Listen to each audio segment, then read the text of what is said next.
Welcome to the Judgment Call podcast, a podcast where I bring together some of the most curious minds on the planet. Risk takers, adventurers, travelers, investors, entrepreneurs, and simply mind-bogglers. To find all episodes of this show, simply go to Spotify, iTunes, or YouTube, or go to our website, judgmentcallpodcast.com. If you like this show, please consider leaving a review on iTunes or subscribe to us on YouTube. This episode of the Judgment Call podcast is sponsored by Mighty Travels Premium. Full disclosure, this is my business. What we do at Mighty Travels Premium is to find the airfare deals that you really want. Thousands of subscribers have saved up to 95% in their airfare.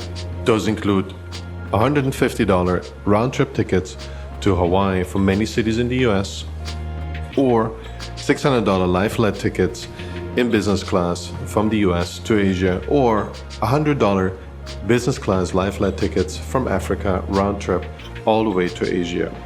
In case you didn't know, about half the world is open for business again and accepts travelers. Most of those countries are in South America, Africa, and Eastern Europe. To try out Mighty Travels Premium, go to mightytravels.com/MTP, or if that's too many letters for you, simply go to MTP, the number 4, and the letter U.com to sign up for your 30-day free trial. I'm here today with Charles Allizard, and Charles is a web developer, a digital nomad, and if he has time left over, he fills his time filming documentaries or being a lecturer at the ESSEC Business School in Paris. Welcome to the Judgment Call podcast, Charles. How are you? I'm fine. Thanks, Thorsten. It's great to be here. Thanks for the invite. Thanks for coming. I appreciate you taking the time. I realized you just went back to France after spending quite some time in the Ukraine, and I really appreciate you make this happen. I introduced you as a digital nomad, and it's something that a lot of people don't really know what it means. So the definition in popular culture is still pretty open.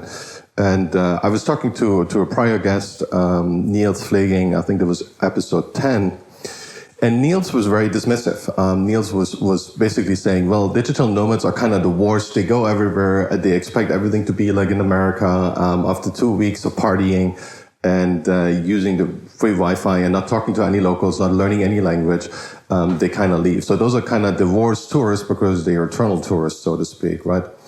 I think you see this topic quite different, and I know you've had quite a journey as a digital nomad. Could you tell us how did that start? How did you get into being a digital nomad? And what do you think this label, what happened to that label? Well, there's so much things going on here. Digital nomad is something, it was kind of something a few years back, I would say up until 2016, 2017, and then it went lost. I mean, the meaning of this word is kind of lost. Like, to me, I mean, it's very easy to be referred to as a digital nomad because, like, as you said, like, not everyone knows what it is, but more and more people understand what it is. And when you say, yeah, I'm traveling with my computer and I've been to, I mean, I don't know, like Bali or Thailand or Portugal or South America, then people are like, yeah, you're a digital nomad. But at the same time, it doesn't convey any meaning about what you do and what you are. I mean, the digital nomad is like, it's not even a lifestyle that encompasses everyone, because it's so broad. I mean, it's probably fine for a caricature of a 28 years old white male from a Western country, traveling with a computer and working from a beach and moving from places to places every other month. That would be a caricature of digital nomad, but I don't think anyone wants to be described as a caricature.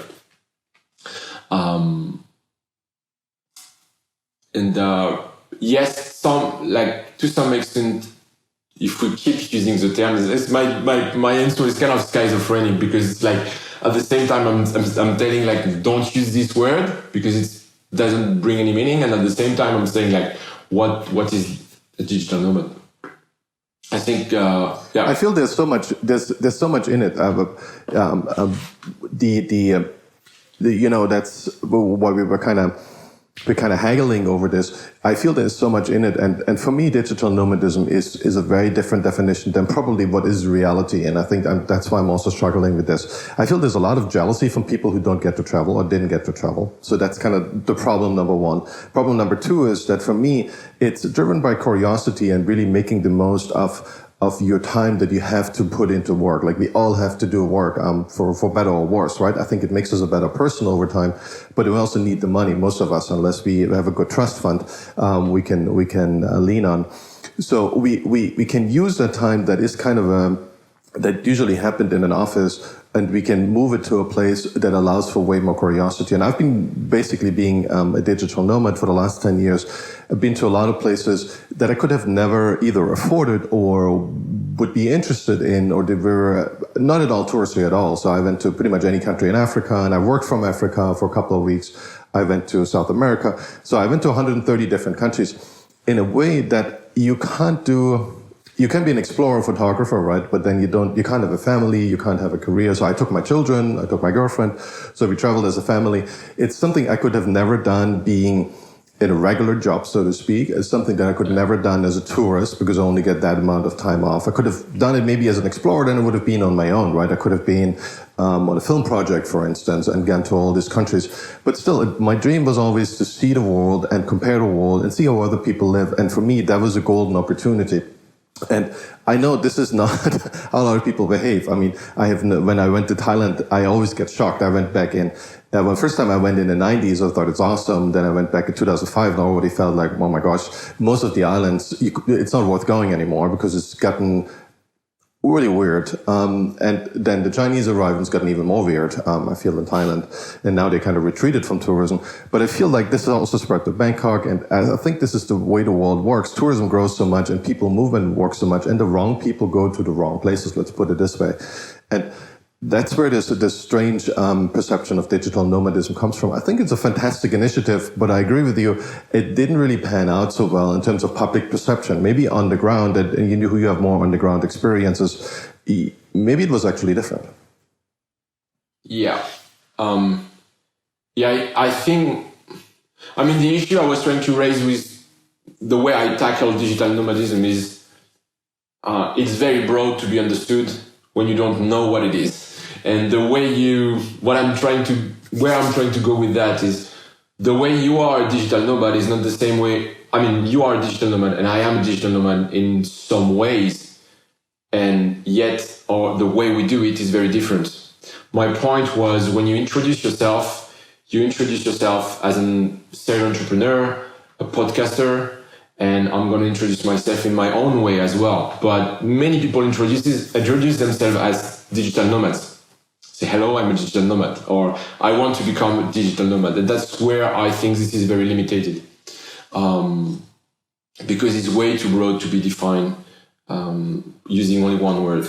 Now, when the other issue we were talking about is the impact of us, because let's include ourselves into digital nomad if we go that route, is that as soon as you enter a place, you're gonna impact that place. And yes, you have many people behaving in a way that is lacking respect. But you've seen that with tourism as well. People going into some countries and not leaving the resorts, or abusing their economic power, because when you make money in a Western country and you're going to spend it in a place like Indonesia, Thailand, Africa, or South America, then you're going to have an edge in terms of economics. But it doesn't mean you're a better person. And many people behave as if like they own the place, but they don't. And that's plain wrong. But that's plain wrong whether you travel and work or you just travel.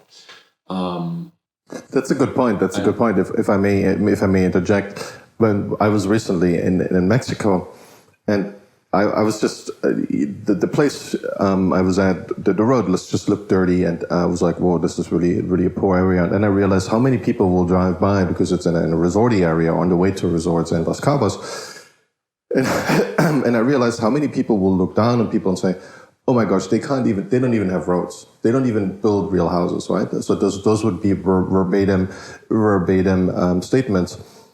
And when you ask these same people, yes, so how do you build an economy? How do you actually distribute the wealth within the economy? How do you create economic growth that gives us all these things, right? That gives us roads, it gives us modern buildings, it gives us modern health standards. And most people would come up empty and say, actually, I don't know. Nobody really knows, right? So there's a bunch of economists, but I have Mark later today on the show, and he's have his strong opinion about that. So the economists have moved far out from the place where they can describe how the economy actually works. They look at certain symptoms, but nobody actually knows how the invisible hand actually started, right? And we don't really know why it works in certain countries, and in other countries it never takes off, right? There is countries that, say Korea, that was really poor and is really rich now. But in other countries like Myanmar, which isn't that far away, it didn't really take off, and nobody really knows why, right? So we have this attitude of using, as you say, our economic power and our experience, but we understand like 0.001% of the system, but we make it feel like our ego makes it feel like, oh, this is, I'm kind of representative of all this wealth and of all this good that I created. But actually, the person itself created almost nothing. That's kind of how the game works, but that's not how we often transport ourselves in a different country, which is really strange. Yeah, and I think like whenever we try to analyze that, we do it with our own prism. So you're gonna have people who say like digital nomadism is bringing some value and economic value to such and such place, and some other are going to say like digital nomadism is bad because those people are taking the plane. I'm gonna be the devil's advocate for just a few seconds or maybe 1 minute or two. When you consider a place like, and the place I know better is Bali in Indonesia because I've spent a few years there. I'm not saying I understand the place because I don't think anyone can, because when you're not from Bali, you can just grasp a little bit. When I believe that if you ask the taxi driver, the barbershop, the guy who sells a house, and can maybe make some like a different living, what he thinks about all these expats and Westerners coming from abroad, spending their money, I'm not sure that they're so unhappy about it. Yeah, they're not. That's what we see in Thailand. That's why nobody wants their tourists to return. It was already bad, and then the Chinese tourists, I think they were even worse. Let's put it this way, because they didn't have a ton of social manners to bring with. That's going to change, but it's just the way it is so far. And I think this really broke the camel's straw. And it is. I was really surprised how Thailand was been, in the middle of this for so long, and they kept accepting it, and not being, there was never a major revolt against foreigners or tourists in their country. It was seen as something you couldn't revolt against. It was just too big. And now I think we see the opposite. I wouldn't be surprised if Thailand will be closed for a long, long time, at least for short-term arrivals, and way beyond any real corona danger. And I don't know how individuals deal with this, but I definitely feel it adds a strain, and it kind of feeds on its own popularity. So if a country is not very popular, say many places in Africa don't get a ton of tourism. There's exceptions apply in South Africa, Morocco, certainly also Kenya and Tanzania in certain areas. But if you go outside of those, you see a natural curiosity, you see natural friendliness that people have towards other people. And I think there's like, I don't know what it is. There's a certain quantity that's naturally in all of us. But once you extend it, you turn really bitter.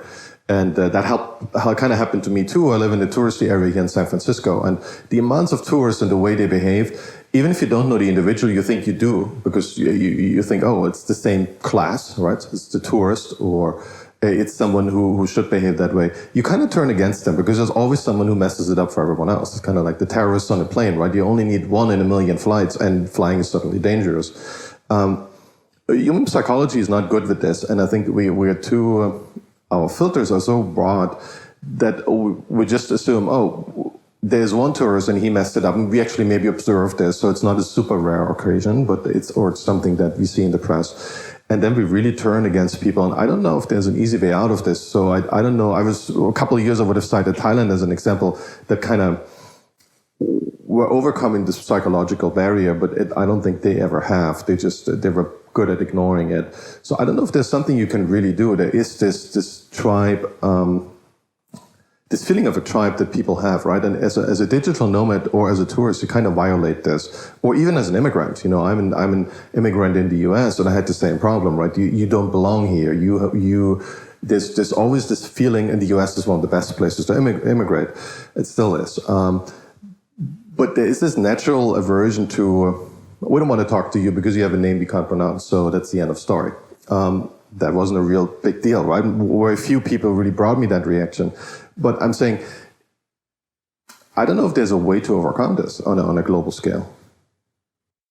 I don't know, maybe advise people to mind their own business. That's the only thing I could think of. No, I'm joking, but I mean, all this judgment is coming from maybe some, you've mentioned jealousy, or people thinking that money would be better spent in your home country, like economic patriotism. Why not? Protecting the planet without like taking the plane. Again, I mean, it makes sense. But it's always only one very tiny part of what's happening when people decide to travel with their computer. Well, so one thing that I haven't mentioned here yet, but it's really important to me, I think digital nomadism itself and all kind of travel is kind of my way to world peace.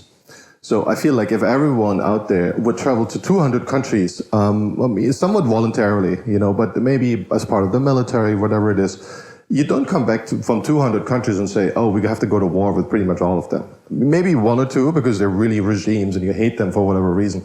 But generally, you discover world peace in your own journey because you discover yourself and you discover a lot of friendly people. 99% are really extremely friendly people, especially outside of touristy places. So I think we need that travel, and we need people to get out of their, you know, basement where they sit right now, because that's where you get better. But if you get new experiences where you get out and see other people, you will come back happy. I mean, not every trip I did was happy, but when I look back, I was like, I can't really memorize a single trip where I felt really super disappointed. It wasn't maybe disappointed compared to my high expectations, but it was never that I felt, oh, I should have stayed home in my basement and saved the money. That's never happened to me. I cannot agree more. I think that the beauty of it is by mixing. But again, it comes back to what you as an individual, you put into your travel, what's your intention behind it.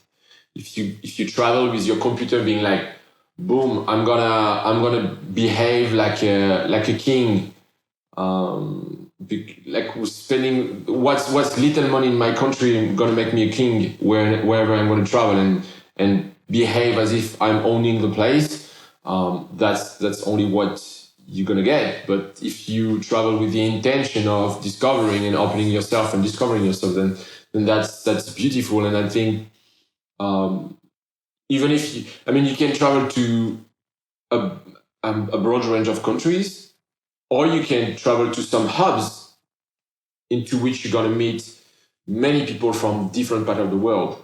And that's like in terms of warfare, no, it's becoming very hard to think at this or that country and its inhabitants as enemies because you've got friends from that country. And so that's for the mixing up and the tolerance. And for the economics, I think it's not really evening things out, but by making money here and spending it there, you're breaking the market in these places because the real estate is climbing up, but at the same time, it brings capital. And this capital now runs into this country with new shops and new businesses. And I'm not I'm not an economist, I'm not qualified at all, but my intuition tells me that it's not only a bad thing, I would say, in terms of economics.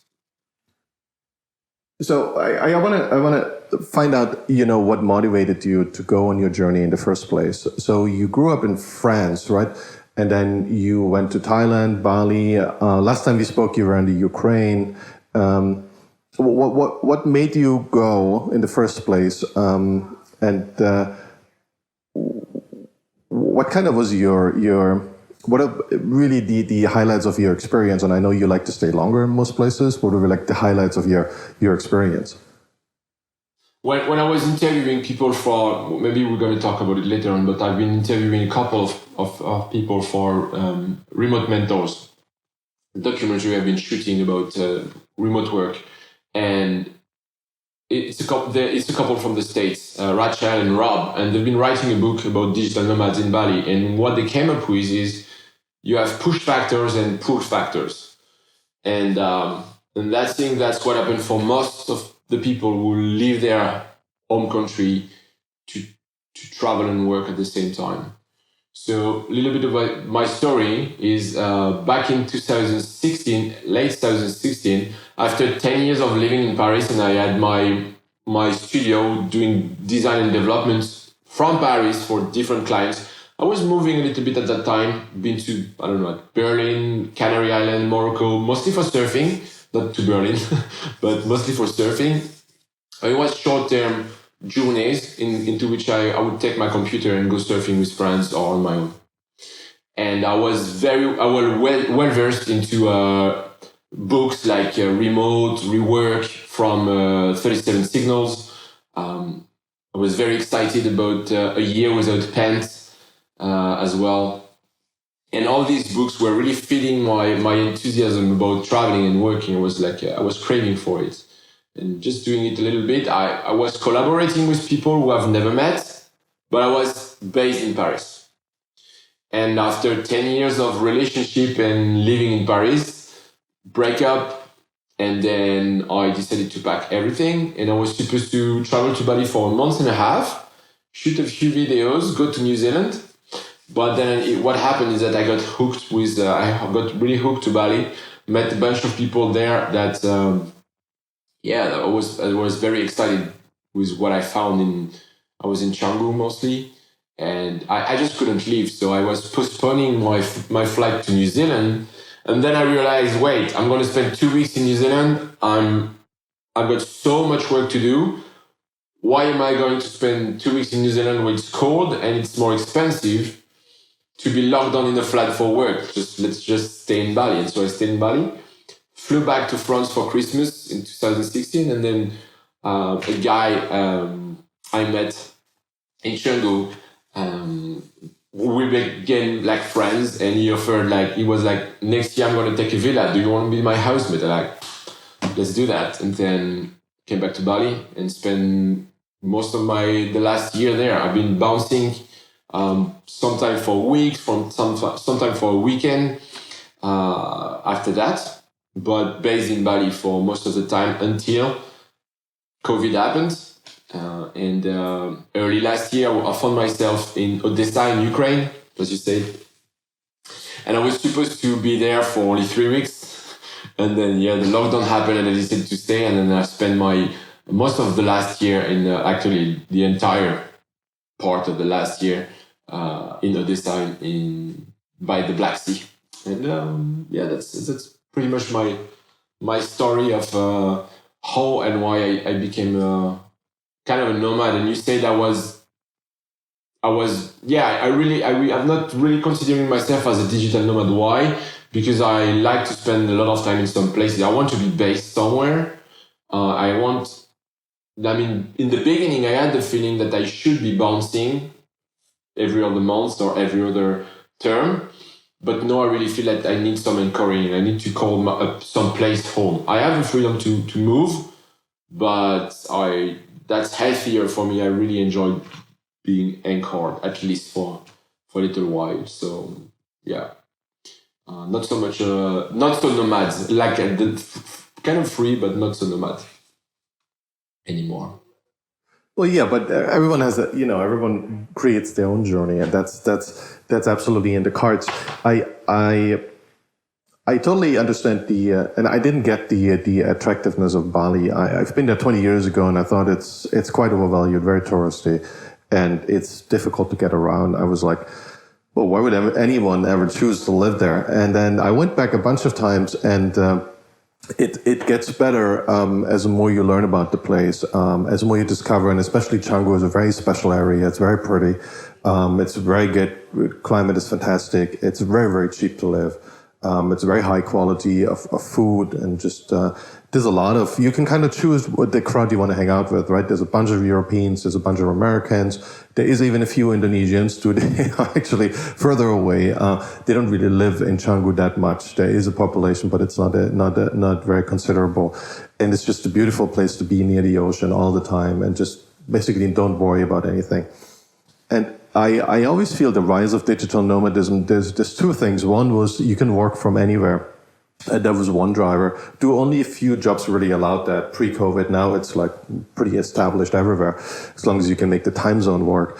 And then the other thing that came in was a lot of developed economies don't really have the opportunities for younger people, and younger people is everyone under 60 now, so it's a wide swath of the population. But the opportunities for younger people, especially for under 30, they were just not there. There were some opportunities, not that there was nothing, but it was way lower than you would expect in a healthy economy where everything builds on each other and there's opportunity as abounds everywhere. Like the first time I came to the US in the 90s from Europe, I felt like, oh my gosh, there's so much opportunity. You can do 20 jobs and there will still be stuff left to be done. This has kind of gone away in the last 10, 15 years. And for a lot of people, the opportunity was, why don't I take my life the way it is? Lower my income probably because I go somewhere else. Where I'm not in the ranks of a company, where I'm not having the same visibility. But for $2,000 in Bali, I can live fantastic. And that is pretty miserable living on $2,000 in France or in the US. It's possible, but it's pretty miserable. In Bali, it is something you probably will back your whole life and say, wow, that was the best time of my life. If you can make the loneliness work. That's a lot of people struggle with this, me included. You gotta go into these, especially if you travel too much, you gotta go into these bouts of loneliness that mostly kills it for people. They come home after, like, for some it's a week, for some it's a month, for some it's a year. They come back and say, well, I couldn't make that work. I couldn't find a friendship that I find valuable enough, that I share enough cultural values with, or I share anything with. It doesn't have to be a cultural value. And they come back slightly disappointed from that journey. I think this is something that is often the biggest challenges for people now. You can take your work, you can take your money, you can take anything else, but you lose that sense of what's my purpose here? Well, what am I doing here? And what is my social network, so to say, that keeps me in the sense of purpose. Now, one is I'm entertained, right? One part of loneliness is I'm not entertained, I'm bored. You watch Netflix. Most people watch Netflix not home. But I'm saying the other part is it gives you this purpose. It gives you validation from other people that are important to you, that say, oh, you're doing something useful with your life. And once you miss that and you have too much enjoyment, like on the beach in Bali, I think a lot of people get lonely for that reason, not just because they don't have friends. It's because they feel, man, this purpose of my life, I'm not fulfilling my potential. I'm here and it's great, but I can't do this for long. Which is odd, right? Because your actual living quality is by any means probably higher than anyone else. It's very personal. I think that you're really onto something, but it's not true for everyone. I mean, some people can decide to actually really settle down, at least for a very long time. Maybe not forever, but for 5 years or a decade. Because I think that it gives you back what you put into it. So if you spend some time somewhere and you create meaningful relationships with people who do the same, then you're going to find yourself with these same people 3 years down the road. But that's true that one of the biggest problem of this, and I mean, I've been interviewing probably at least for the documentary, officially 45, 50 people and everyone came with biggest concern, the social aspect, and the best thing about being a digital nomad, the social aspect. One, the positive thing is that you get to meet amazing people from all walk of life, and the drawback is loneliness is always lurking, and you cannot build meaningful relationship when you move from one place to the other every other month or every 3 months. I don't think so. And even if you put 1, 2, 3 years in a place like Canggu or anywhere else, even if you stay, great chances are the relation that you've been building are going to move at least 50% or maybe 40, 60%, something like this. And saying goodbye is a big part of that life. So that's why, yes, sometimes it can take a week, it can take a year, it can take 3 or 4 years. At some point, you'll be like, okay, this is very nice, but what's left of it? I'm not talking about real estate. I'm talking about like meaningful relationship that you can really like, that's gonna last for a lifetime or for a decade, for instance. I was spending a week in the Alps last week, lucky enough, with a bunch of friends with like 10 guys. Some of these guys I know for 30 years. And that's something that I'm really grateful for, and I'm going to always take a plane to be with them. I mean, it's kind of like, and I'm not talking about family, which is even beyond that. But I think like, yeah, once you have like these long-lasting relationship, and you want this, and I think most of us need this kind of like something. We want to feel some kind of security in terms of where do you live, where do you belong, and what's your relations. And yes, I think when you move too much, or where you live in a place where things are very transient, then that's really hard to get, and that can be a problem, definitely. Yeah, I learned that from Naval Ravikant. He was making this comparison. I think it's pretty slick. He said, relationships are kind of like investments, like a Warren Buffett investment. They do give you compound interest over time. So you get a certain amount of interest every year, but it really only starts compounding after 20 years. So it takes a very long time for these things, for trust, right? And what's the essence is it's trust. You don't have to question people's motives as much. And people keep telling me that. They say, oh, you question people's motives all the time. You have all this psychology background now. And you question people's motives so much that for someone else, it's hard to build that form of trust, because there is, how do I say that? Trust in relationship is often a self-fulfilling prophecy, right? It's something social that you create, and you create it out of nowhere. There's nothing there, right? You create it because both parties seem to be genuinely interested in creating this trust, and it needs to compound over a long period of time. But if you know too much about the true nature of people, then you're too hesitant to create it, right? You're not putting in your part of that. So you will be disappointed, right? Because nobody else will, because it goes all via reciprocity, nobody else will put enough trust in it, because they all feel, oh, this person doesn't really trust me, so I don't really trust that person because maybe there's something I don't see. So I think as you get older, and that's something we look back in our teenager years or in our early 20s, we don't have any of this. We are completely naive. We just go out there and we befriend everyone we can, right? We basically take anyone's laugh. And if we get lucky, then there is a certain number of people who just stick around, and then over time, this will compound on us. Like you say, I know a couple of friends for like 20 years, not 25 years. There's a whole different way I can communicate with them than with anyone else, because I know exactly what they're going to say next, right? They're kind of, I fully predicted how they would react, but in a sense, it's not just comfortable. It's something where I know exactly that they don't screw you over, right? It's not just a result you predict, it's a positive result that you predict. And I find that pretty interesting, that the world we're building and the way that we count success these days is often more short-term. It goes from investing, it goes on social media. If you don't have 5,000 likes or you don't have 5,000 followers, you're nobody. But if you say something useful, like say Nassim Taleb's books, and he describes the Lindy effect, so it's something that you shouldn't worry about what is popular now. You should worry about why Nietzsche made it, right? He wrote books that nobody cared about, nobody read during his lifetime, or almost, right? He became famous in the English-speaking countries much more than in the German-speaking or French-speaking. They mostly ignored him for his lifetime. And then the next 200 years, nobody can stop talking about him, right? So this is actually what you should focus on. If you want to create some value, the wise men of the Renaissance, you should make sure that you compound enough trust, but also enough knowledge and wisdom to create something that has long-lasting value.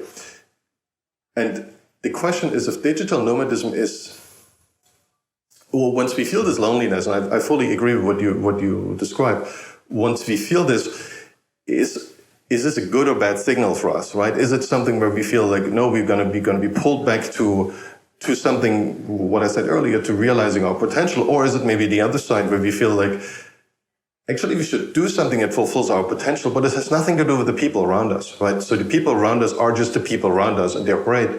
But we actually need to, what they say, geniuses are created in loneliness. Maybe it's necessary to go through this wall of loneliness, being lonely, to create something that actually matters. And you told me that last time you were really happy to be in a place for a long time that's more bleak. And, I know the Ukraine is very bleak. It's the most great country I know. And I was in Russia a lot when I was a kid. I know it's a bleak country and it's different, right? It focuses you on, there's less distraction. What do you think is the impact on this? Did you feel happy in the Ukraine that you could focus on something much better than in Bali? I think I still need some time to process this. But in a nutshell, I would do it again and again and again and again and again. And my word hasn't changed. I mean, I was saying this already a few months ago, and I still feel that. I'm not sure it's for everyone, so I'm not going to recommend doing this for everyone. But I think that there is. So just to put things back in context, I've been spending, so as I've said, like 10 months. So let's say 8 or 9 months really on my own, pretty much on my own, not really looking after social connections, just a little bit. And it was kind of a heaven for me to be with myself. I've been always kind of attracted to experience this. I didn't think it would be lasting for so long. I think the context and the way the world works at the moment, kind of made it look as the best thing I could do. It was pretty challenging to go back to Bali. It was not very exciting to come back to France, to be locked down in France. And I found myself right in between. And back in January 2020, so a year ago, I was doing how do you call that? Collecting a bunch of pictures that you throw on a map. I think it's a vision board. So I was doing my vision board,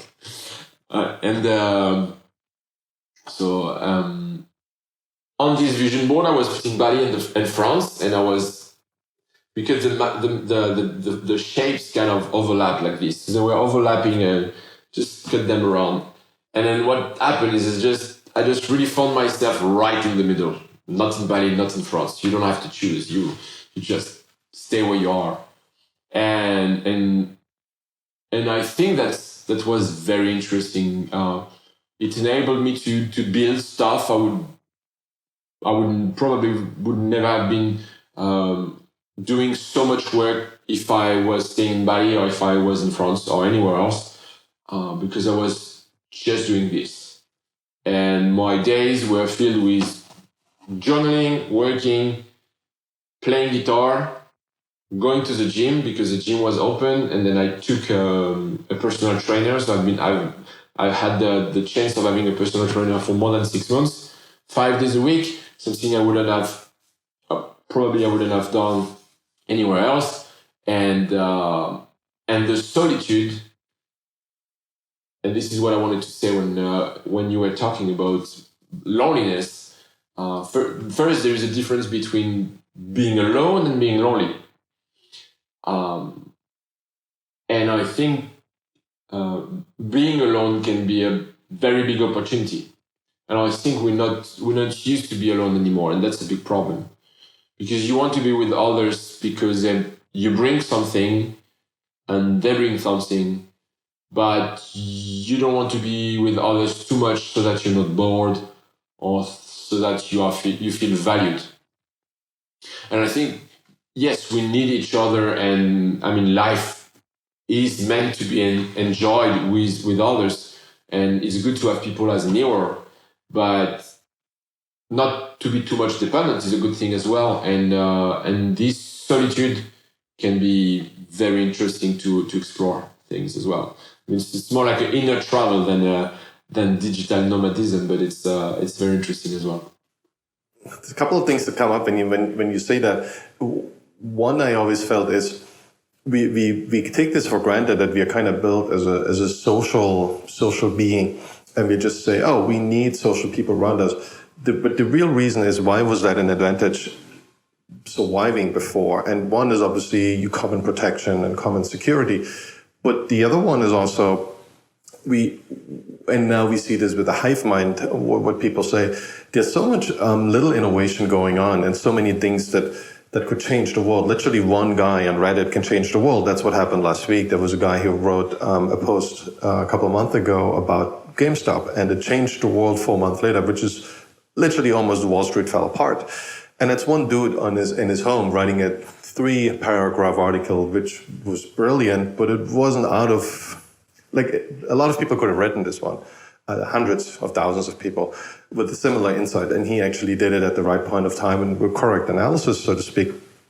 So I think going back to what drives us to more social interaction these days, but in a weird way, in a more, they call it sometimes the V connections, it is this, we have to see where the hive is at, right? Because when we add value, or we feel we can only add value if we don't repeat someone else's work. But so many other people do useful work. So we first need to check, has it been done before?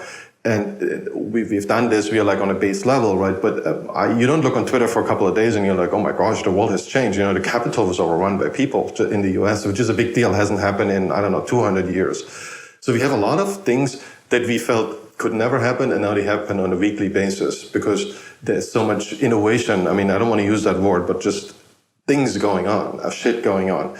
And if we set out to do something, we always fear that someone else is doing the same thing and our whole effort is worthless. And I think this is also correct. So we want to do something unique.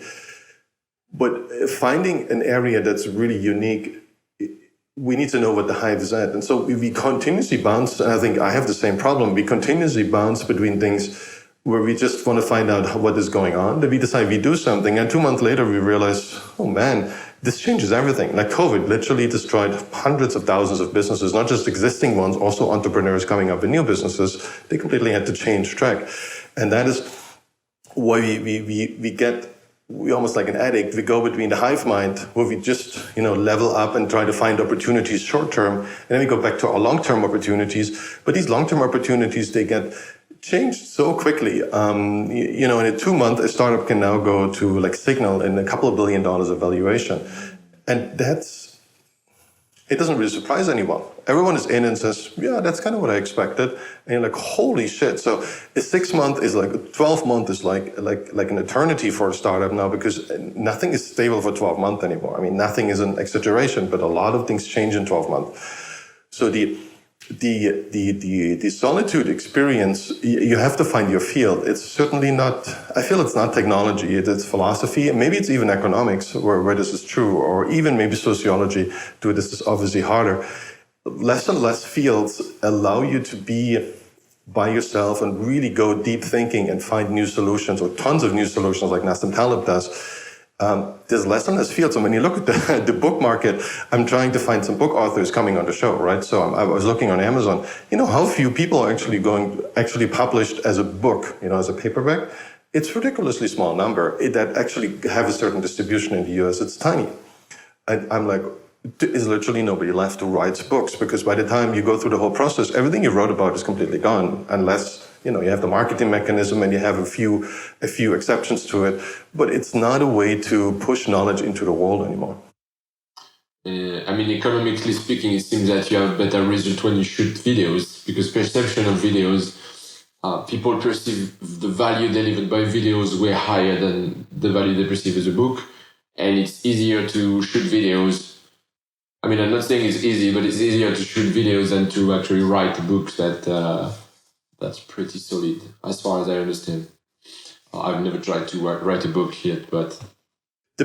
Probably depends on the subject. I think a lot of subjects it's difficult to do in a video too. There's a ton of, and I just had two of my favorite Yale professors on last week, and they put their own lectures about a decade ago on YouTube, and now it's taken off on YouTube. Like, they have millions of views on their lectures, and they say they get so many emails they don't know what to do anymore. But it was meant as a freebie that you give away, right? So then people sign up to Yale. But say, well, the subscriptions, the not subscriptions, they don't have the subscription model yet, but the attendance for Yale, it doesn't exist anymore right now with COVID, but who knows how this changes, and they have to go virtual, and they would have to find a premium model that works. And they're really at odds, because professorship and the premium model and competing with all the other YouTube models, it just doesn't work anymore. Education has completely changed. And that's a good segue I wanted to talk about with you. You have a really interesting model, and I kind of stole that term, atomic knowledge, from you. And I talked with Kelly Purdue from Moonshots Capital about it. He's been saying there have been a couple of attempts of people doing this over the years. Most of them didn't go anywhere. And I was mentioning, well, LinkedIn is now finally doing this. It's really catching on. So maybe the time is right. Kind of like social networking. There were 100 social networks before Friendster, and Friendster came around and made it happen. But what do you mean by atomic knowledge? What's your definition, and what is your company doing? What are you trying to achieve? So atomic knowledge is a term I coined because I was trying to address remote work and trying to help people going into remote work. And I've been working on this for a few years, starting in 2016 or something. And it was meant to be a web documentary. So I was interviewing people about, okay, hello, hi, what's your name? What are you doing for a living? And how did you become a digital nomad? And what are the pros and cons of being a remote worker? And how do you do it? And what advice do you have? And if you ask this question to a sufficient amount of people, and probably maybe even like a tiny amount, like 20, 50, you will already see that it's very personal. And today it makes even more sense, because pretty much all the planet, like 80, 60, 70% of the people who actually can work remotely do already work remotely. And it's like a forced paradigm shift, maybe. But then, okay, so if you take the subject about remote work for you is not the same as the remote work for me. Might be pretty close, but it's way different from someone working from home with 3 kids homeschooled. It's way different from someone who runs a 20 people startup and is doing product management. It's very different for someone who runs a 200 people startup and is doing office management or CTO. And so the knowledge about what is remote work is just very individual, it's very specific to the people, and that knowledge is scattered. Means there is not really one place where you could go and tap that knowledge. So when I was working on Remote Mentors, which is the app I've been building to bring this knowledge to people who need it, I came up with a solution using videos to reduce the knowledge to an atomic level. What do I mean with atomic level is, today we're doing a podcast, like, okay, it's going to be probably 40 minutes, 1 hour, I don't know, something like this. But it's a big chunk of time. And if you watch the YouTube video, it's going to be 10, 20, 50, 60 minutes, 3 hours. And you would have to go through the full length of that podcast or the video to get the information that you need. But maybe you need only X%, 5%, 10% of that video. So what I'm proposing with Atomic Knowledge and Atomic Video is to cut all these chunks of knowledge into atomic pieces. By atomic, I mean you cannot reduce it any longer. Okay, so it's the smallest bite, the smallest nugget of knowledge, and then plug it into a system that you can tap, and you can tap in a very organic way. So if you are homeschooling your children and working from home as a virtual assistant, you get to find what you need, and you don't have to go through dozens and dozens of hours. And if you are a CTO with a 200 people startup, then you can find the content that you need because of this atomic and network organization. Maybe it's a little bit still abstract. I'm still working on the definition and explanation, but if you can help me presenting it, I'd be happy. But that's yeah. Oh, I like the buzzword a lot. I think the way you describe it, that you can't divide it any further, is really good.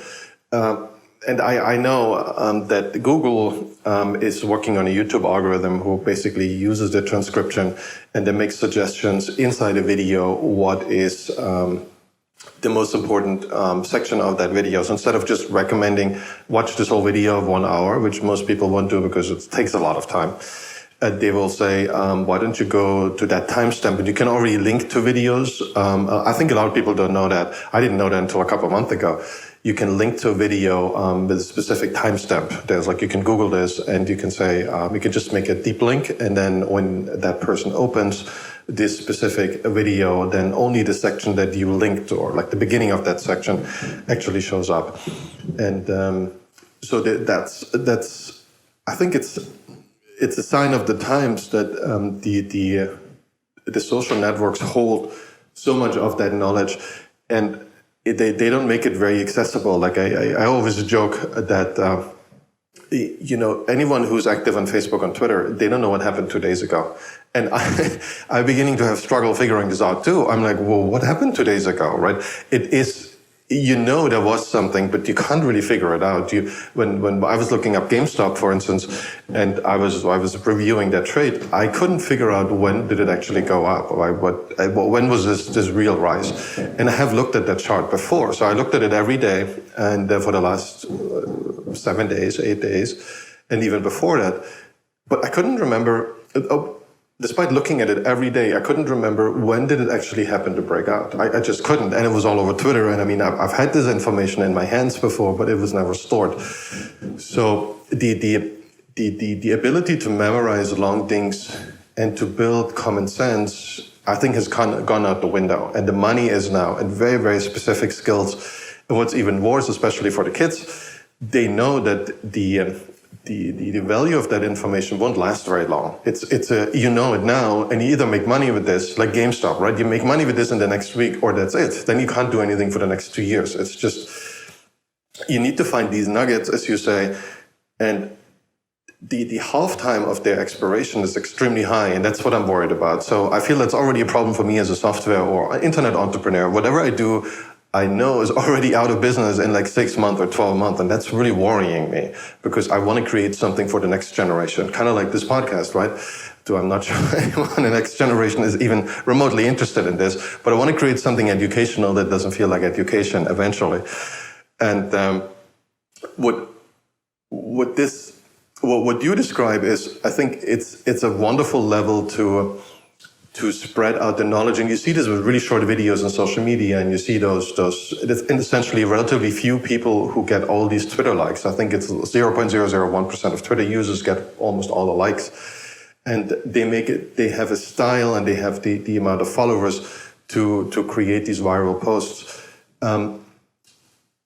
I always felt LinkedIn is something that would be the market for this, because there's so much knowledge in our heads that we don't really have an outlet for this, and we can't really create a value chain to monetize it. And I think this is where the social networks are right now, and I think they're not really aware of this, because this is kind of a byproduct. They just want to match advertisers and they don't really care about that revenue stream. But if you could identify that knowledge, say, all of us know like 10,000 facts, right? And some of them are really valuable. It often takes 2 hours of an interview and then you're like, whoa, I didn't know that. That's really interesting. If you could find a way to abstract this out and make people willingly share it, right? No, everybody has it, but they don't even know it's valuable. If you can find a mechanism for this, I think this is $1 trillion opportunity. Okay. I'm sure I am, but I think if you can make it happen, I think it is. I can. I mean, I'm. The obvious issue is how do you get people to share? My dream when I was dreaming about what I've built, which is the beta version, it was like you could crowdsource knowledge from people's phone, which is already happening. I mean, that's TikTok, for instance. But organize, it takes a little bit more of effort, but then organize the knowledge in a way that creates a network, and that network in turn will enable an organic discovery. And what I mean by organic discovery is the same as you go into a conference, for instance, and then everyone is into at the brunch, for instance, and then you bounce into people and you like talk with this guy and go to that guy, and one guy leads you to another, and then you have connection, and then you exchange cards, and then all these connections are organic, and you are the hero of your own journey because the way you discover knowledge is adapted. But sometimes you can be not the right person, but that's your very own path, and you get to decide at what rhythm you go through all of this knowledge. And I think that's a meaningful way to get more knowledge in an efficient manner, instead of what we said before. Instead of going through chapters and chapters and chapters and ads and fillers, because I mean I think the real challenge is how do you provide enough incentive, and it cannot be monetary, at least not initially, to people to digitize these facts, these nuggets of knowledge, as you call them. And TikTok is kind of it's evil, I feel, in what it does to our children. But if TikTok wouldn't do it, then someone else would do it. I mean, I don't have any expectations otherwise. But I feel TikTok it's kind of like the funny videos from the 80s, right? There was always a TV show where you had these funny home videos and people would fall over, and it was funny, right? I definitely watched it. But it was just that, and it was just the program of a wider audience. And I think what TikTok has shown, and the algorithm isn't new, it's just they have implemented it slightly better and they had more money to build it. If you can do the same for education, that you can dive into these, and it's a discovery process, and it's sometimes you want to go deeper, sometimes you want to go wider, sometimes you want to get out of it. I think YouTube already does that, but it's not at that level that it's so easy to digest. Maybe it is, but it definitely can be done better. If you can do a TikTok for, I don't know, one for education, one for science, one for so every scientist in the world, and I have Mark later on today on the podcast, and he says, basically science, even in computer science, is basically broken. He says he gets way more inspiration and way more facts from Twitter. And I'm like, holy smokes, how is that possible? This is one of the most sciencey, really rocket science things on the planet right now. All the physicists even say this is too complicated, I can't keep up. And he says, yes, the academia is basically, these institutions are so useless because there's a better alternative now that we wouldn't have had 20 years ago, 30 years ago, because people started sharing these things. And I'm not sure Twitter does a good job at discovery. It's a boring, really stupid algorithm just to look at people's likes and then just fire up those as an engagement algorithm. I think that's stupid. And I was talking with Aaron about this, that I think this is kind of evil, the old engagement mechanism. And in that sense, TikTok is an advancement. I don't like what they've done to our children. And I feel there is a way to learn from this. And if you on one side, so either it can be like a meta approach, right, where you feel you take existing content and just parse it into the engine, or it's something where you originally have that content. I've always felt a lot of TikTok videos, they don't originate from TikTok, they came from somewhere else. People just moved over because you gave them that promise, and I think that's enough. You can have with 2,000 followers, you can have 3 million views, like just like that, because the algorithm does everything, the followers don't do anything. And someone was saying that about Instagram, they said you tell an Instagram creator, you don't need any followers and can have 3 million views, nobody will ever publish anything on Instagram anymore, at least not first. You always release it on TikTok. And if you can do this to scientists, if you can tell them, why don't you give me those nuggets and I give you 3 million impressions? I mean, that's just maybe validation, but it's also your standing, your social capital. If you do this to the rest of the world, that's, I think, more than $1 trillion opportunity. Yeah, but that's not the problem. Is it's not entertainment, and I mean with TikTok, I'm not sure everything is entertainment, but it works because it's entertainment. So it's not very hard to go from one guy swimming into minus 18 degrees climate in Russia and saying welcome to Russia, and then you just stumble upon a puppy doing something like this, and then you go to someone like putting an ice cream on his face. That's dumb, but that's not a problem because it's like Benny Hill on the screen. It's like I mean, you don't have to have a connection between those entertainment nuggets, but doing this for science or tech. Well, if it would be easy, would it be done already, right? I'm not saying it's easy, and it's more contextual, it's more complicated. AI needs to be much more clever of figuring out these threats. Even the YouTube algorithm is kind of stupid at this right now. And so yes, you need to understand the content to an extent, not fully, but you need to have a hunch. But AI is good at this, right? So it has a lot of hunches now about understanding content. And when you think further, this is the future of education. I always talk about that. I think the future of education is more like TikTok or YouTube, because that's the only thing our kids are interested in.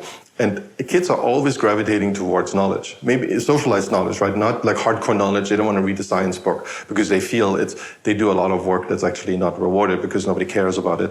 But they gravitate towards what is the knowledge that that gives me any advantage in society relatively soon. Right now it's TikTok, and it's the silliness on TikTok, but it doesn't have to be. If you do, I don't know, machine learning in a TikTok format, and kids would adopt this because it's fun enough, you know what you can do to the world? You can change the world, and you can triple the GDP in a couple of years. I mean, the impact would be enormous because we would have AI for pretty much anything we do in life, and all we do is sit at home, collect our $5,000 check. 5,000, it would be such an enormous impact on people's lives. And if you can turn this into the future of education, which is a real problem right now because they're all falling apart, they have no place in society anymore. They don't want to admit it yet, or some of them do, but a lot of professors on YouTube do a much better job than any professor at any college you go and pay $100,000 at. So there's no need to do this anymore. And if you could just put this in an app and say, oh, I learned, and this is what I've been doing actually, I tended to drive a lot the last couple of years, because I really wanted this time to learn. It relaxes me. It gives me, I don't want to sit at home and stare at the wall, but if I look at the outside and listen to podcasts, lectures, I did a lot of psychology courses. I was like, man, this is fantastic. I learn a lot. I'll drive around. I see the world. This is almost better than travel. Yeah, but I think it comes to that the tricky part of that is it's more expensive in terms of it puts more effort on the creator, and it puts more effort probably on the person who is watching, because again, like you have to, if you take atomic learning and then let's say the biggest piece of information is 5 minutes, which is already big at the moment, then it means that every 5 minutes you need to make a decision. Unless the algorithm as the machine does it for you. And if the machine does it for you, it means that you need to give the information to the algorithm beforehand, which means someone needs to fill in all this metadata to make the algorithm do the work instead of the human watching. This is where I see the biggest challenge.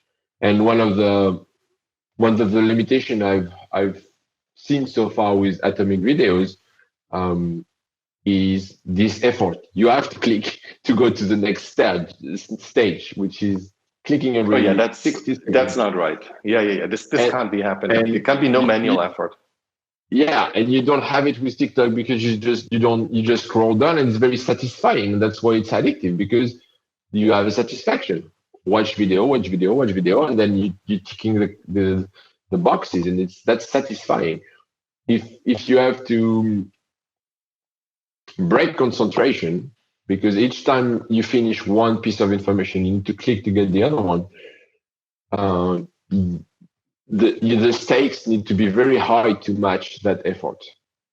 So the No, information I you hear you. get need to be like, yeah, from a very need to be very high. Or we need to build something that kind of automatic, and no, it's more like a Mind Valley approach, I would think, where there is one producer of the content. It's probably different model than TikTok. I hear you. Though Mind Valley is very successful, but probably not at the same scale as TikTok. Economically speaking, I think in terms of bringing value to the world, I think it's pretty high level. But in Mind Valley, you have one entity responsible for shooting everything and then chopping it down and creating relationship between all of these pieces of content, so that as a user, you don't have to make that work. I mean, you can choose which interview you want to watch, but you don't. I mean, it's curated. I want to try that out.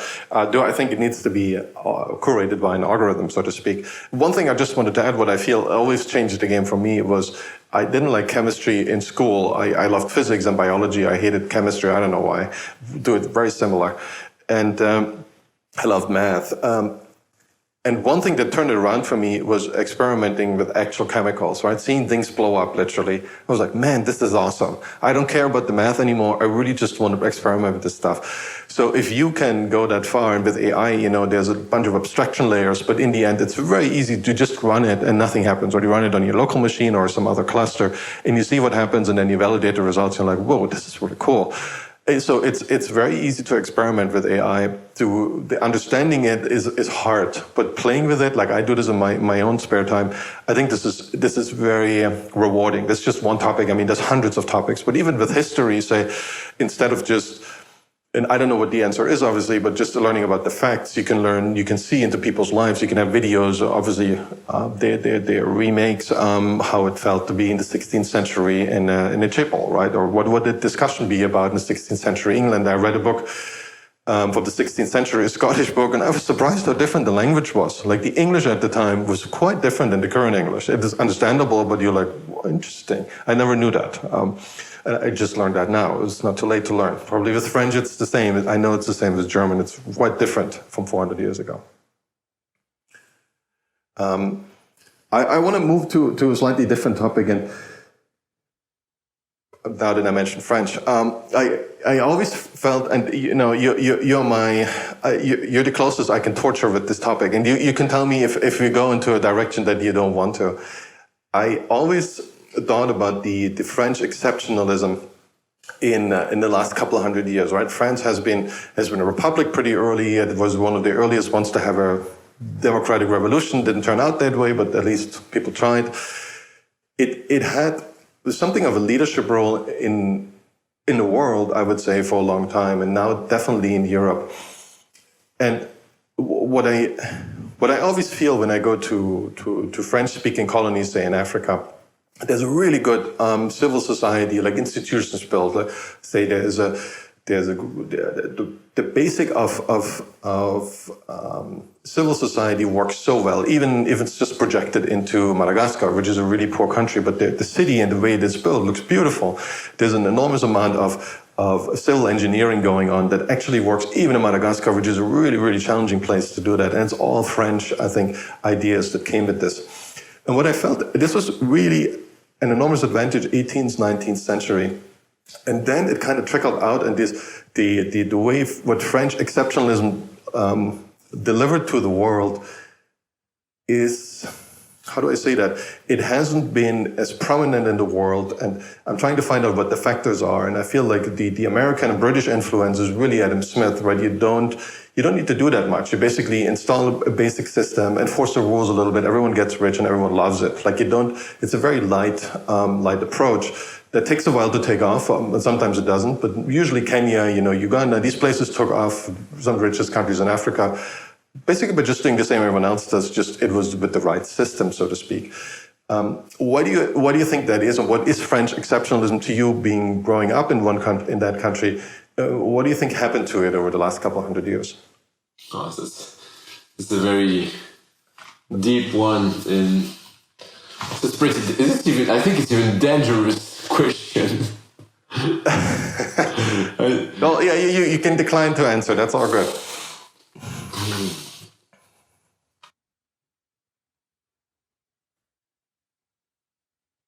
He wants you to make a real judgment call.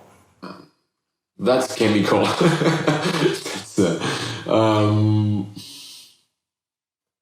I mean, what it is, growing up in France, I think that I've been very lucky. That's what I can say. I mean, I've been very lucky. I mean, personally speaking, and I think most of the people like being French is pretty cool. I'm not saying in comparison to anything else. I'm not saying it's better. I'm saying it's pretty cool. Like we had a good system, and we have. I think there is a strong culture. We have very good food. That's not a secret. A great sense of hospitality as well.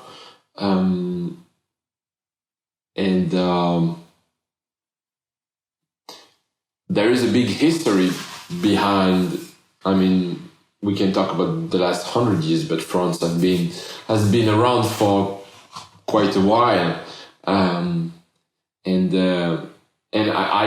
it's very hard for me to say what it is to grow up as a French guy, teenager, kid, because it's like the fish it's like asking the fish how is the water, in a way. I mean, I don't have the distance to analyze that. I can only I can only feel the good thing about it. Maybe some limitation I could point is, I mean, French is French, and then not so many people speak English, for instance, and so every movie is dubbed. The cool thing about it is that you get to watch movies into your like translated into your mother tongue. Limitation of that is that most of us, if you make a comparison with the Netherlands, for instance, where many movies are dubbed, the English level of French people is like really sucks. There's no other words, and I'm not only talking about the sharp accent. I'm also, and I'm including myself into this. I'm talking about like vocabulary or ability to actually express themselves in English, and it's not so much of a problem until you want to work in tourism, but it's a big problem when you want to access knowledge. Because then you have to, I mean, if I take the perspective of a developer or designer, if you wait for the knowledge to be translated, then you just already take 6 months or a year of latency. I don't know to which extent this is true today, but 5 or 10 years ago, this was a reality. And that's one of the, when I'm doing coaching and mentoring for developers, and that's anytime someone, I mean, for juniors, anytime this comes up, I'm like, where do you source your, where do you learn? How do you learn? And if it's not in English, there's something wrong about this. And I think it comes from the source of exception. That's one limitation. I tend to understand more why we are sometimes perceived as arrogant and a little bit snobbish. What do you want to do about it? I don't know. Sometimes I've got some reflection. I'm like, you're pretty cool for a French guy, which is like, okay, interesting. But it's hard for me to understand why people think this. I mean, until I see some of my compatriots. But yeah. Well, I feel that, yeah, detecting arrogance in other people, it's often, they're not fully telling you the truth. So I think there is a good and bad side to arrogance. There is the bad side for me is people who are not humble, people who are just boastful, and they're in the Old Testament words, they're wicked. And then there is a good side of arrogance where people trying to blend out noise, right? So you say you go to a crowded market in Marrakesh, and people shout at you, and there's hundreds of people, and they all want to tell you something, and you immediately going to be arrogant because you can't. There's no way you can talk to everyone and have a chat with them. And that's impossible. Like, it's humanly impossible. That's the good side of arrogance, where you feel like you want to focus on something that has a real value. Obviously, for you, it's just to get through to the other side and maybe buy what you want to buy and not get distracted. So whatever that value is, I think people are using this in a too broad a spectrum, and they associate it very often with French. I don't think that's true at all. It's not my experience at all of people. And I grew up in Germany, right? So there is a strange. I think there's a very strange relationship between Germany and France, and that's kind of not admitted in public. I don't know why. It's almost like there's Austria and Germany that kind of hate each other a lot, but they don't admit it in public. If you ask them, they would say, "Oh no, we're all friends." But if you do the same thing in private, they hate each other for generations. The same is true with the Poles. So all the neighbors of Germany, they hate each other. And I think the same is true with France, but they're not allowed to talk about that anymore. So there's this rivalry, right? There is this, who is the country that leads Europe? That's been going on forever. And what I always felt like, people find these stereotypes that they can just put people in and then the story is over. And I think this is the French stereotype of being arrogant. In my personal experience, it's very rare. And I feel, especially when you go to France now, the ability to speak English has skyrocketed. I mean, 20 years ago, you would find that people say, don't talk to me in English, please say something in French. Sometimes friendly, sometimes not so friendly. I feel that's changed a lot. 90% of the time, and even when I went to other French-speaking places all around the world, people are like, "Oh, you speak English? Why don't give me this broken French, right? Just say something in English." And a lot of people, especially, I think everyone under 40 has a glimpse of English now, who has some exposure, right? Even the construction workers, I feel. And that's pretty amazing to see that change. It also happened in Germany. I think this is all over Europe, that people have figured that out. That's pretty impressive. Yeah. It's been improving like a lot, that's for sure. But I think there is still some. I would have to take you into a classroom, like a teenager classroom where you learn English, and that's if you speak English, you try to speak English in the proper way. In a classroom, then that's mockery lurking. And I think we still have this thing where when you try to speak English, you still have the mockery. And actually the worst comment about my English speaking I've had are not coming from Americans or English people, who've been pretty encouraging. It's more from French people judging me because we still have this mockery about speaking English. And again, like, in itself, that's a foreign language. That's not a problem. But the problem is that the world speaks English, and I think it's better. Back to arrogance, I think part of it is this limitation in terms of communication might sometimes prevent French speakers to blend very well, because I don't know why. Maybe they don't like to hear themselves speak English. Maybe that's how I used to be. And now I've spent a few years abroad, so I'm trying to take it easy with my stuff and my English. Like, okay, I'm gonna sharp accent and just speaks anyway. Well, they say that about accents, right? They say that about accents. If you have a strong accent, you kind of secretly still belong to that country that gave you the accent. You're not ready to give up this. And that's more like an immigrant thing, right? Here in the US. For you, that's obviously different, but you can cultivate that, like, Arnold Schwarzenegger did famously, or you can just give up on that. And that's something I'm struggling with, right? With my accent. It's a question, how far are you in that transition to accept yourself as an American with all these flops, right?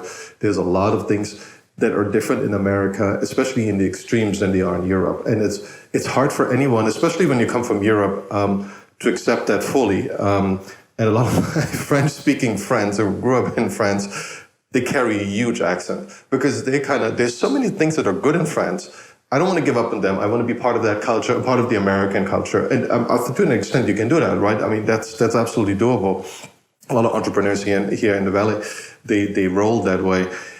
I think in the end, there comes a time in your life, usually, when you have to show your allegiance. And this is where you change your accent too, because eventually that accent becomes a liability or not, or you go back to Europe, right? So I'm struggling with this. For instance, I never thought I would go back to Europe. I thought I'm home here.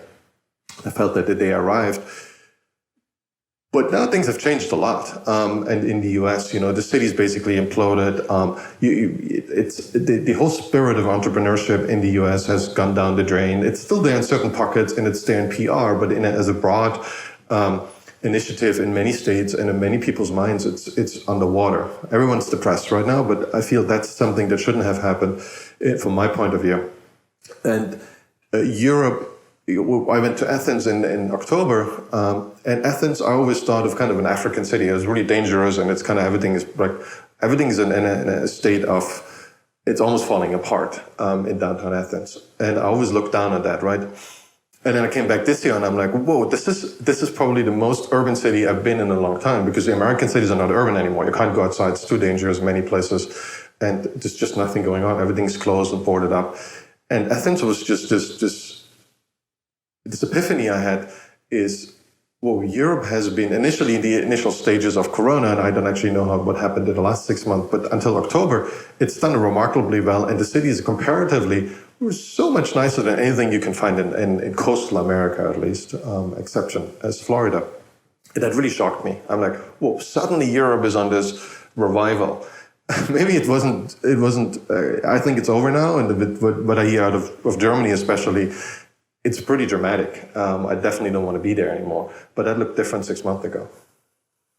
It's very fluctuating, I think. So the summertime probably was doing a great job at making things probably shinier than they are now with wintertime. And people are, I mean, it's, the morosity is probably here again a little bit. Yeah. But yes, sorry, I'm lost. We were talking about the accent, and then we went to the yeah. No, it's fine. It's fine.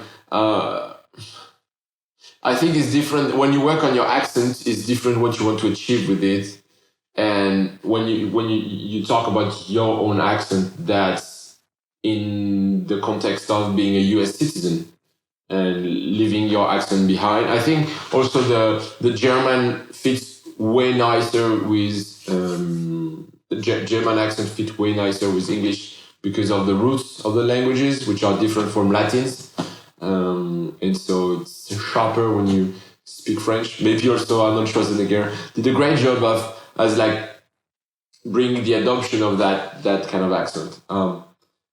I was working on my accent with a teacher. He did a great job, actually. Even if you can't notice it, we've been working on that because I wanted to be able to express myself, but it was a context of expatriation. So in Bali, it's a big mix, and everyone has an accent, in some way. So it's not so much of a problem, but it was more like for fluency and being able to express myself as easily in English as I would in French, and being sharper, like being able to to make like jokes or play with words in the same way that I can do in French. And I wanted to get my the same agility with words and ideas that I have in French, and I wanted to be able to do the same in English. And when the accent comes in the way, it kind of breaks a little bit that the sharpness when you express yourself. That's what I wanted to correct. And at some point, I realized that probably it would be better to give myself a break and just accept that I have an accent, and I'm not going to erase it for good. And by doing so, by allowing myself to have my accent, then you release some of the pressure, and hopefully that improve the ability to speak without speaking, and at the same time judging yourself. But that's different. That's not in the context of becoming a US citizen. That was a very different context. Yeah, no, I mean, we can understand you very well. I don't think you have to be worried at all. And I know the challenge, you speak if you speak one language a little bit, then you kind of can get around, right? You can kind of have a basic conversation.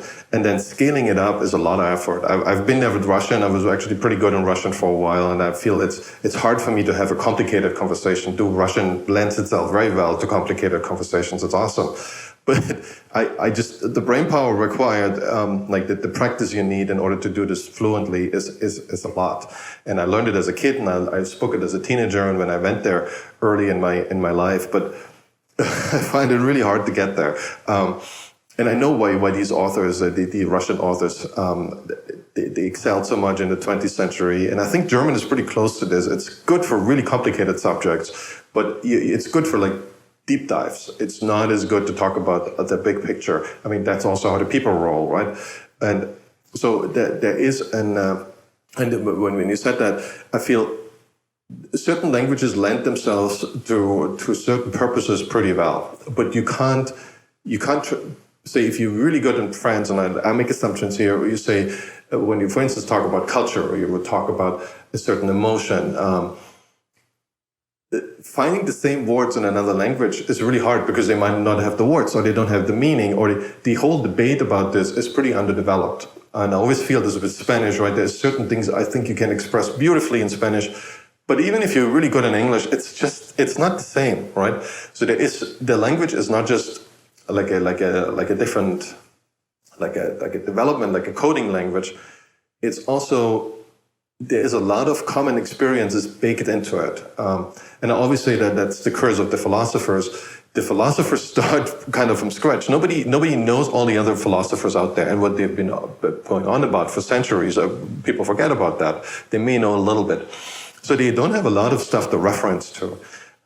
So if you study all the books, you can say, oh, this is like Hobbes or like Rousseau, but nobody knows what that means, right? There's a few other philosophers and maybe a few people read it by accident. Like you probably learned about Rousseau in school. But everyone else is like staring you in the face and says, okay, well, what does that mean? So you can't reference anything. Like with the coding language, you can make a lot of references incorporated. In Python, it's very common to incorporate everything that's out there on GitHub, and just 5 minutes later, you're done. I think the same is true with a lot of languages. You feel like, oh, you make this reference and people know what you're going on about. If you make the same reference in English, people still stare you in the face and say, I don't know, Rousseau, I don't know, some kind of socialist. And that's maybe all they know. And then you start from zero. And that's the problem with languages. I feel you can't just take your mind, import it in a different language, and then have a similar kind of conversation. You can't, right? Yeah, and that's the limitation of it. And probably you can bridge that after like 20 or 30 years. I don't know. Another limitation for me of language is like, that's pretty okay. Like it's easy. We were like one-on-one. So attention is only bi-directional, but I feel that the challenge is not there for me. It's more like when you are in a crowded place and several people are talking, and this is where talking in another language than yours becomes a little bit more challenging, and where you see the gaps of expressing yourself in a foreign language, especially when other people don't. When you have like a bunch of English speakers in that crowd, and it's. I mean, it's not so hard, but that's one of the challenges of like I'm being very drifting with this foreign language idea, but yeah, we went from like talking about the French limitation for the last and the evolution of France for the last century to actually the challenge of speaking English in a foreign country. Well, that's the beauty of it. We can do whatever we want. Yeah. Hey, I one more thing with the languages. I think that's what people don't overlook is it's what I loved in the old days. And correct me, that was maybe my wrong impression. But people had a religious language, Latin. Like they spoke Latin in church, and they listened to the priest in Latin. They had an everyday French, and often then they had a local language, like a dialect. So where the region I grew up speaks a dialect of German that most people in Germany can't understand. Like every single word, just oral transmissions is different. It's written. It doesn't really have a written representation, but you can't go around and speak regular German there. You would be mocked right away. You're like, well, what is this person? So you have to speak the local dialect, which is very different. And most Germans wouldn't be able to understand. So that's kind of the local language that you speak. Then you have a written language. And then you have like a Latin or like English is now coming up as a modern type. So for what I'm trying to say, for every purpose of who you talk to and what you want to say, you have different languages. Maybe Latin is all for religious purposes, like the Arabic still, right? Even in Indonesia, you're supposed to learn Arabic for anything religious, right? If you go to a mosque, you have to understand the prayers in Arabic. And I think that's a really good approach to say purposefully, for instance, we talk about things in that language only. And then in Russian, we would talk about chess, right? Think about that. When we talk about chess, we would talk only with Russian words and Russian expressions, and ideally the Russian language. If we would talk about cheeses, we would have to go back to French, right? And if we talk about the economy, we talk in English or maybe Scottish. I think that's still the key. I mean, for the French, the dialects in France, you still have them, but I think that's the last generations. Maybe in Brittany and Corsica, you still have like not like places where people still use dialects and cultivate that. But that's really, I mean, that's not really aging. But I think on the global scale, we have English for business. I don't know if it's still the case, but French used to be the diplomatic language. Maybe it's still the case, I'm not sure.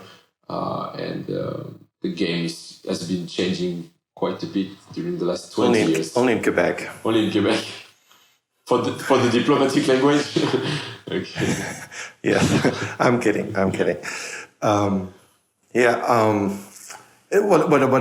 going back to the French exceptionalism, I think there is comparative advantages that every country has, some bigger than others, and that changes over time.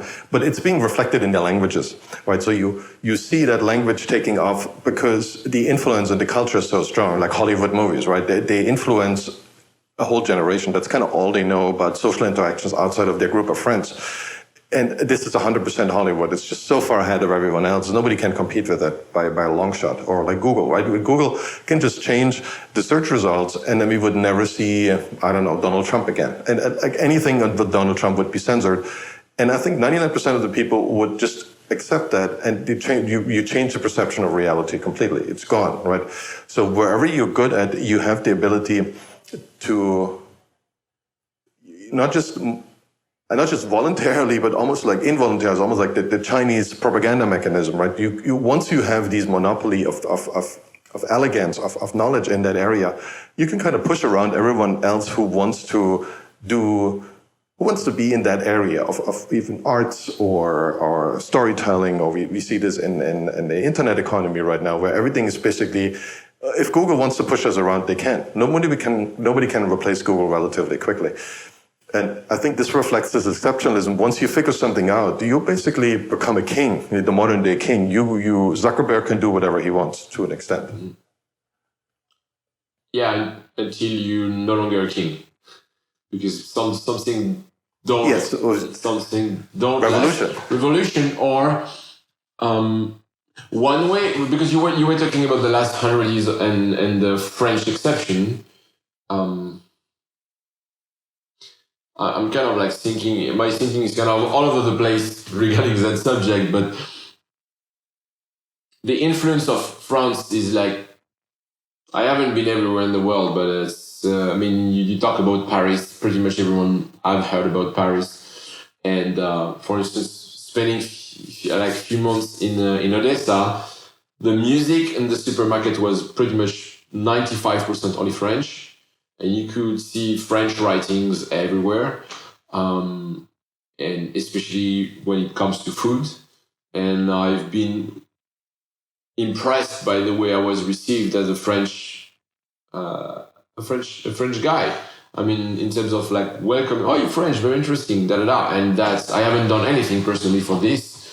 It's just like the French brand doing the job. But what I was thinking about in terms of like France today is, I'm not sure if it's true or if it's very appropriate to say this, but I was thinking about the product lifetime where you got some growth and then you reach some kind of height and then you start eroding. And I think I don't want to talk about the whole, like France as a whole, but let's take gastronomy for instance. I don't know if I mentioned it, but before being in tech, I used to be a chef, and I was a chef, and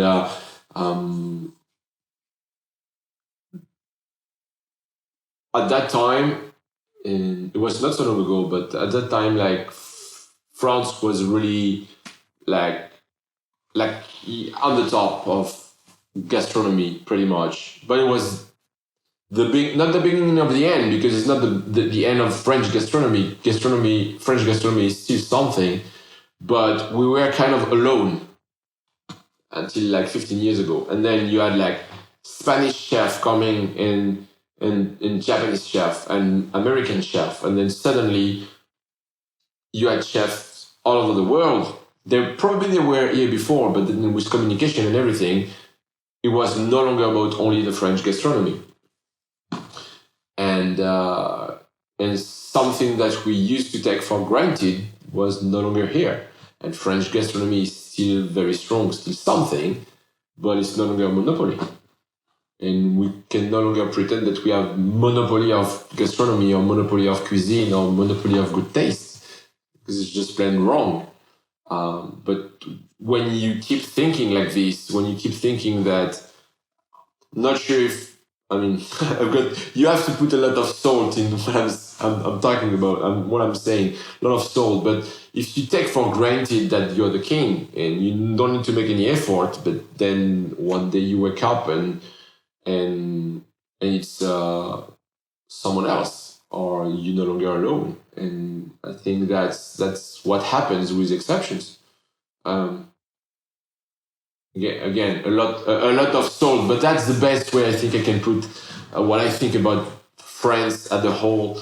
Was taking the gastronomic example because it's the easiest one, or maybe it talks to everyone. Hopefully, it talks to everyone. But yeah, you grow, and then you sit on the top, and you sit, and then you still need to grow to go somewhere. And I think that's the problem. We have a lot of France has a lot of things that we take for granted, like social security, all the system, like many things that are taken for granted, and maybe cannot last for maybe cannot last because it's not sustainable. It used to be sustainable, but not in the way the world works today. Yeah, I mean, creative destruction, right? Creative destruction should be always something we are looking out for, and I think we haven't destroyed enough the last 30 years. I mean, I'm very much at odds with the central bank's policy, which I think is enabling a lot of this.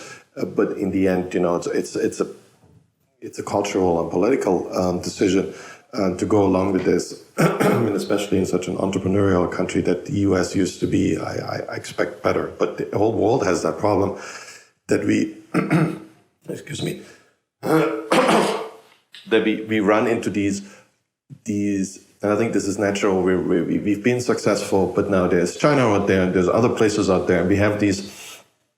We know we can do better, but there's all these pretty.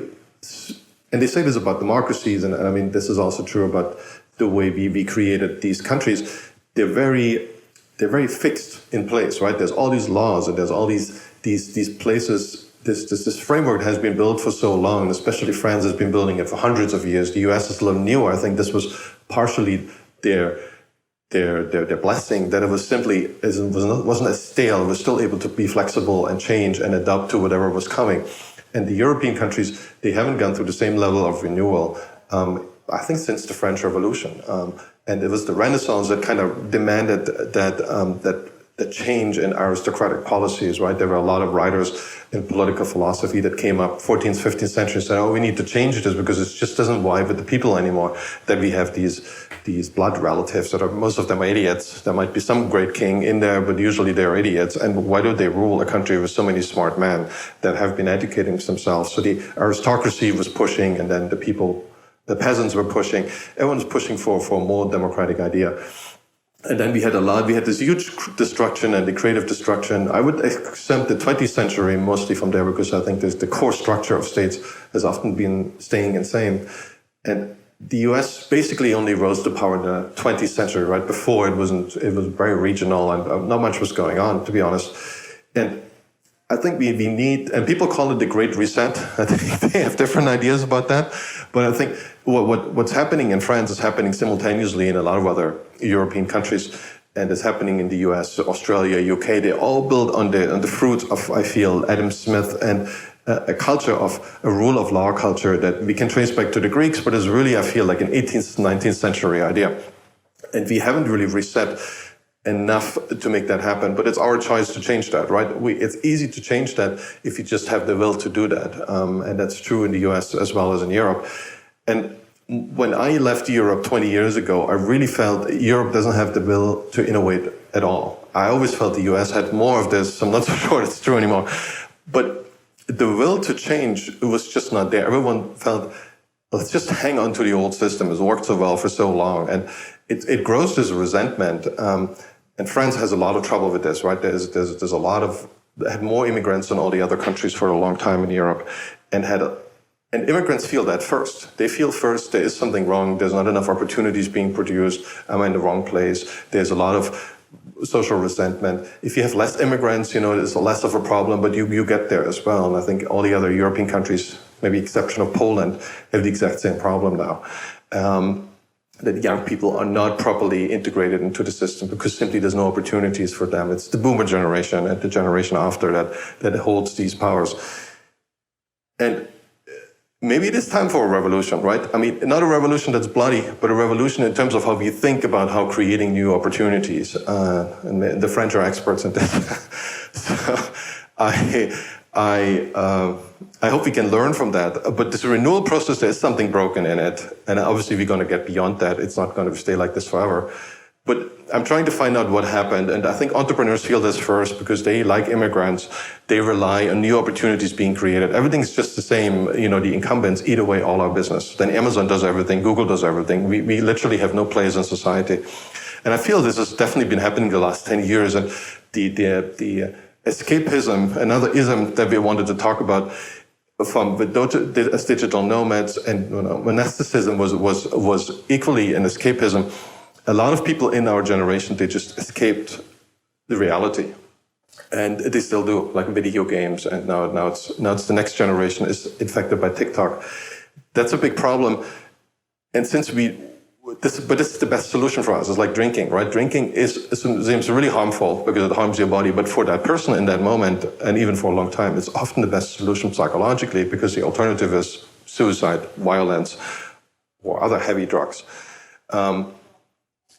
So, yes, I was hoping the French legacy has like an answer for this, right? France has been, I think I don't know how this plays out currently in France, but there is this. When I think back to the French Revolution, it was a pretty unique, novel thing that the French came up with, and then they just executed on it, right? And it kind of went astray from there. But I don't know enough about the French Revolution, but I admire it in a certain extent.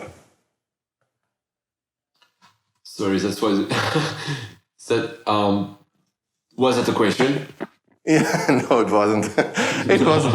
I was just ranting. I apologize for this, but I keep coming back to these topics. Well, one last thing I wanted to talk to you about, and I don't know if you've been looking into this more. There is this idea of monasticism, right? The idea that what started in Germany and France in the Middle Ages, that people kind of withdrew from society and became closer to God. They wanted to learn. So those were the two. The learning was kind of an after effect, but the withdrawing from society and being close to God and being pure, that was a pretty decent movement. And then that later on started the monasteries, and the way monasteries really worked became rich so quickly, and mostly France and Germany. Is this something you looked at over your time of being in the Ukraine? Is that a theme that you can vibe with, or it's something that you find it's too far away? It's like a century ago. When we talked last time, I think you were pointing this out, that the relationship with what I've been doing in monasticism, and then it echoes, because yes, in a way, it's like withdrawing yourself from the real world, like going into a place where it's kind of easy. You got food in the building downstairs. You can do everything like walking distance. You don't have many things to do because you only work and go to the gym and maybe play some guitar and walk at the beach. So that's very a limited scope of life. And you have, I mean, what drew me to go and not to go, but stay in Odessa was if you want to create a space in which you can do a lot of things on your own, you have to create the space. And one of the bigger thing is that saying no to distractions. And one of the hardest distraction, not the hardest, but one of the hardest things for me to say no to is friends and family. Social gathering. And that's, I think that the hardest to put. You don't want to keep, first of all, to say no, to ponder like, should I stay or should I go? And also you want to be loved. So you don't want to keep saying, no, I'm not going to see you. So when you find yourself in a place where, sorry, I'm not there, you just stay there and it does the work for you. You don't have to say no to anything anymore, or at least for a given time.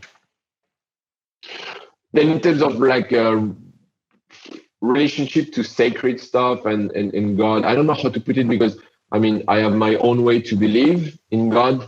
So you can call it God, but for some people it's not God, like whatever, like that's lexical thing. But if we want to talk about connection to yourself, like I think it's Socrates, like know yourself and you will know the universe and the gods. And definitely spending time with yourself helps being connected to something, because you want to, like, there is no relationship there. I mean, there are relationships, but every relationship comes back to a relationship to yourself. And I don't think sacred things and God is an exclusion to this rule. I mean, your relationship to God is your relationship to yourself. That's the way I understand it right now. Maybe I will change my mind, or maybe I'm wrong, I don't know, but the way I understand it today. Well, a lot of people say, I just want to throw this in there, and I think it's really wise what you just said, but a lot of people say about religion, it's basically the abstraction of all our forefathers. So everyone who came, or fatherly knowledge, that doesn't have to be the male, but a fatherly knowledge of it was abstracted out of everyone who came before us. And that's kind of the guidebook of what they would tell us. If they would be around, this is what they want us to know. I think that a lot of people refer to at least the Old Testament-based religion, but Confucianism is similar. Buddhism is like that too, the teachings of Buddha. That's what they would like us to know on a somewhat rational side. So it's the emotional side, they say the chaos side, that's the female part, but that would be the male learning that we have to do. The female learning is often not written down. We get it from our mothers. Yeah. And yeah, I don't know, because now I start thinking about feminine energy and masculine energy, which is linked as well.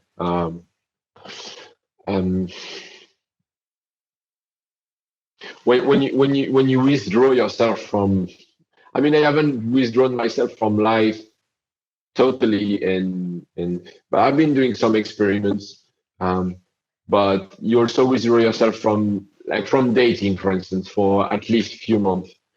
Willingly, I'm saying willingly, or doing things such as 100% abstinence for a given time. Then you experiment with masculine energy as well, like when you're married. And these things are very interesting as well. I think it's some of the ingredients of monasticism are into it, but the difference is a friend of mine once say, like, you kind of like a modern hermit, which is like made me laugh, and it still makes me laugh. But I think it's more like hermit than monasticism, because when we talk about monasticism, usually people are together and they pray together, and there are rules, and then they do some work. Maybe they write the scriptures, or they do some labor, work with their hands. And I was more of a hermit, just because I was withdrawing from my peers and I was not socializing so much, just to give myself a space, like a time where I could play and build something without the pressure of it to work. So I could, okay, I have this idea, I want to build it. I'm not sure I'm going to be able to make it economically valuable, but I want to give it a shot, and I want to build it. I want to take it out of myself. And if I want to do this, I need enough space. I need enough time. I'm calling it space because you work in space, but I need time. And so that's why I think that's the main reason I've been staying for so long on my own in Odessa. But at the same time, maybe I was finding this pretext of building a software to actually find myself on my own without just doing what I want. And maybe building software was only a pretext. And I think that's true as well. And so that's my last point about this is that, so this being alone, solitude is very interesting. At some point, you need to go back into life. I think withdrawing yourself from life too much, you need a decent amount of it. I really encourage everyone to experiment like strong solitudes, the solitude that at some point you don't want anymore. That's not comfortable. It might be hard to experiment. I mean, it's easier when you find yourself single than, and I don't wish anyone find themselves single. I wish you like love and relationship, long-lasting relationship. But if you find yourself single at some point in time, I think it's very interesting to do this. I just lost the battery from my phone. Okay. But I just wanted to say, thanks for doing this, Charles. I'm running out of time, and I know you're busy too. And there was some amazing insights into it. So it's wonderful we found the time, and I hope we can do this again. Well, all right, definitely. Talk soon. Bye-bye. Ciao. Bye-bye. Talk soon. Ciao.